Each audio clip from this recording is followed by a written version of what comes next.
When we think of artistic genius, what comes to mind? Probably some lone creator, right? Battling their muse in a dusty studio. Well, what if I told you that our whole modern idea of what an artist even is was actually forged in a dramatic, 500-year-old power struggle between creators and the wealthy patrons who paid their bills? And the whole story, really, it all boils down to one question. What happens when Isabella d'Este, one of the most powerful, influential, and demanding art patrons of the entire Renaissance, can't get the painting she wants? And what we're going to see is how her frustration, well, it accidentally kicked off a revolution in art. So here she is, Isabella. Her big ambition was to create this private study, her studiolo, and fill it with paintings on mythological themes by the absolute greatest artists in Italy. This piece here by Perugino is exactly what she wanted, a painting made according to a very strict set of rules. But to really get why this became such a huge problem for her, we need to back up and understand what the old rules of the game were. All right, so let's rewind for a second. Before this whole conflict, an artist's role was totally different.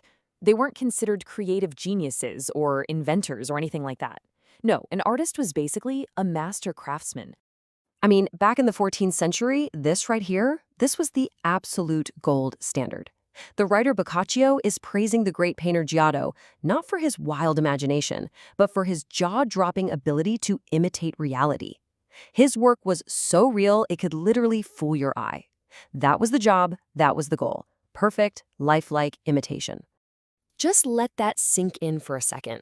The biggest compliment you could give an artist was to call them nature's ape.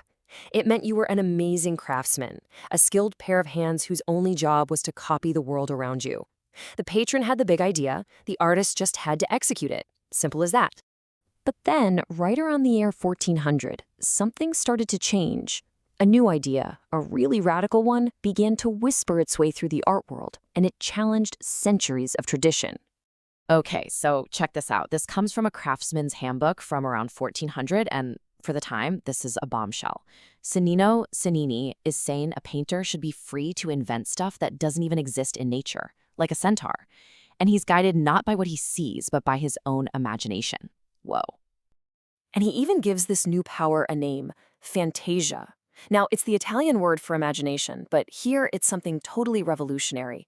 It's the power to create what isn't there, to find things not seen, hiding themselves under the shadow of natural objects.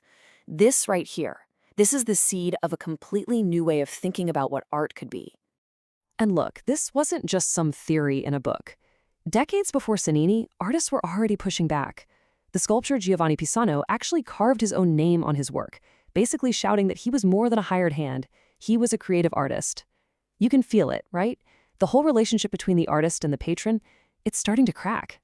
Okay, and that brings us right back to our main event, because this new idea, this fantasia, is about to go head-to-head with the old way of doing things, personified by Isabella d'Este. So, remember that Perugino painting we saw? Well, this is how he got his instructions. Isabella didn't just give him a theme, she gave him a script. Her advisor wrote out the whole story, the invenzione, spelling out every single figure, every action, and they even sent a drawing to copy. And the warning was crystal clear. Do not deviate. Don't change a single thing. And this, right here, sets up the core conflict perfectly. On one side, you've got Perugino, the traditional artist craftsman. He takes the patron's idea, their invenzione, and he executes it. But on the other side, you've got the great Venetian painter, Giovanni Bellini, and he represents this new breed of artist, the independent creator who wants to follow his own fantasia. So what happens? Isabella hands Bellini one of her super detailed scripts, and he just says no, flat out refuses. Her agent has to report back that Bellini thinks the subject is terrible, and he's basically insulted by the request. He's not doing it. I mean, for a patron as powerful as Isabella, this was just unbelievable, a complete shock. And this is the really wild part.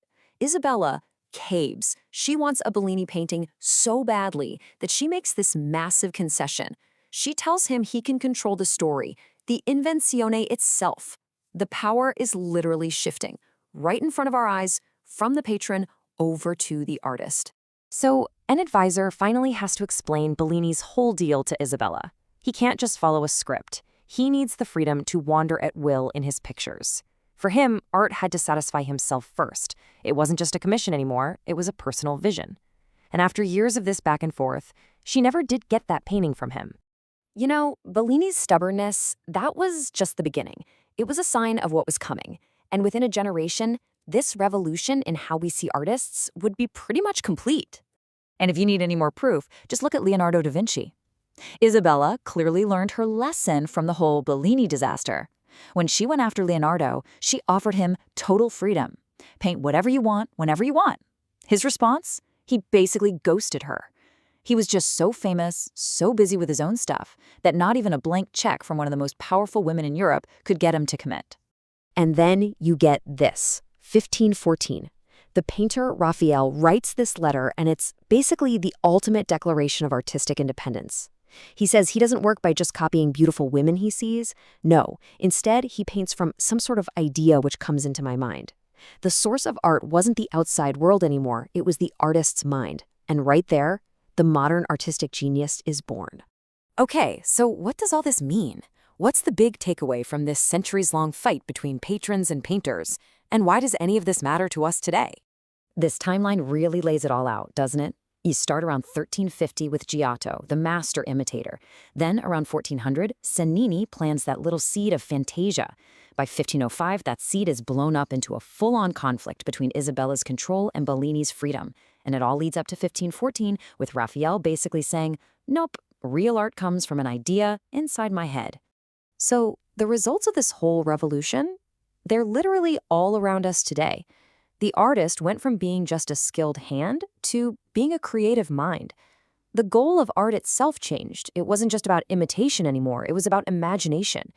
And by winning that freedom to follow their own vision, these Renaissance masters basically invented the whole concept of artistic genius that we still talk about.